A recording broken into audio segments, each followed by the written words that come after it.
നമസ്തേ.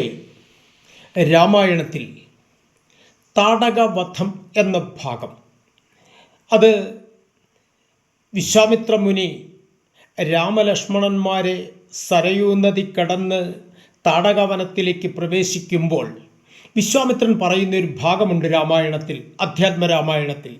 രാഘവ സത്യപരാക്രമ വാരിധേ രാമ, പോകുമാറില്ലി വഴി ആരുമേ ഇത് കാലം.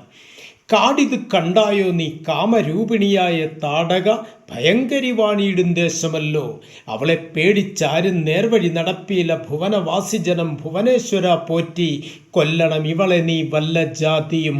ഇതാണ് അധ്യാത്മരാമായണത്തിൽ പറയുന്നത്. ഇത് കേൾക്കുമ്പോൾ നമ്മുടെ ഉള്ളിൽ വരുന്ന ഒരു ചിത്രം, ഒരു വലിയ കാട്. ആ കാട്ടിൽ അതിഭീകര രൂപിണിയായ ഒരു രാക്ഷസി, ആ രാക്ഷസിയുടെ ചിത്രമാണ് നമ്മുടെ ഉള്ളിലൊക്കെ വരുന്നത്. യഥാർത്ഥത്തിൽ സംഭവം എന്താണ്?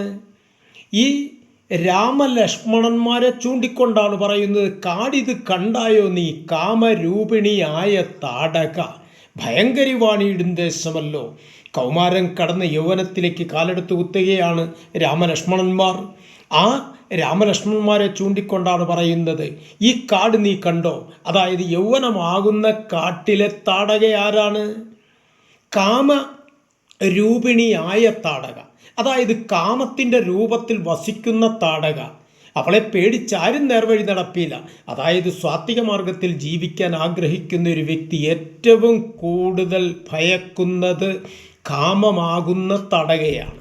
അതുകൊണ്ട് അവളെ പേടിച്ചാരും നേർവഴി നടപ്പില്ല. സ്വാത്വിക മാർഗത്തിൽ ജീവിക്കാൻ ആഗ്രഹിക്കുന്ന ഒരു വ്യക്തി തൻ്റെ ജീവിതത്തിൽ ഏറ്റവും കൂടുതൽ ഭയക്കുന്നത് ആരെയാണ്? കാമത്തെയാണ്. അതുകൊണ്ട് ഈ കാമനാശം വരുത്തണം.